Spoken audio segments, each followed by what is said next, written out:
نماز کے دوران سجدہ تلاوت کے لیے جھکتے ہوئے رفع الیدین کرنا چاہیے یا نہیں کرنا چاہیے، اس کے بارے میں اہل علم میں اختلاف ہے، اور راجح یہ ہے کہ رفع الیدین کرنا چاہیے۔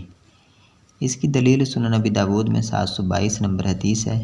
سیدنا عبداللہ بن عمر رضی اللہ تعالیٰ عنہ کہتے ہیں وَيَرْفَعُهُمَا فِي كُلِّ تَكْبِيرَةٍ يُكَبِّرُهَا قبل الرکوع۔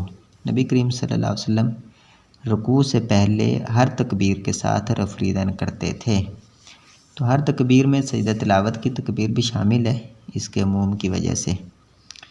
اور امام حرب بن اسماعیل الکرمانی رحمہ اللہ نے اپنی کتاب المسائل میں 2 تابعین کے اقوال نقل کیے ہیں۔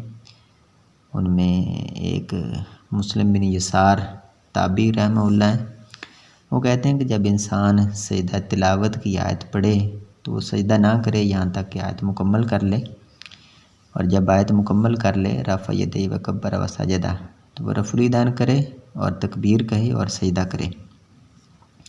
اسی طرح امام محمد بن سیرین رحمہ اللہ نے کہا ہے، یہ بھی تابعی ہیں۔ امام ابو داؤد رحمہ اللہ کہتے ہیں رأیت احمد اذا اراد ان یسجد فی سجود القرآن فی الصلاۃ رفع یدیہ حذاء اذنیہ۔ میں نے امام احمد بن حنبل رحمہ اللہ کو دیکھا کہ جب وہ نماز کے اندر سجدہ تلاوت کا ارادہ کرتے تو اپنے کانوں کے برابر رفع الیدین کرتے، اور اسی طرح امام اسحاق بن راہویہ رحمہ اللہ وہ بھی سجدہ تلاوت سے پہلے رفع الیدین کرنے کے قائل تھے۔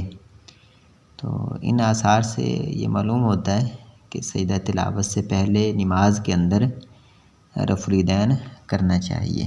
واللہ اعلم۔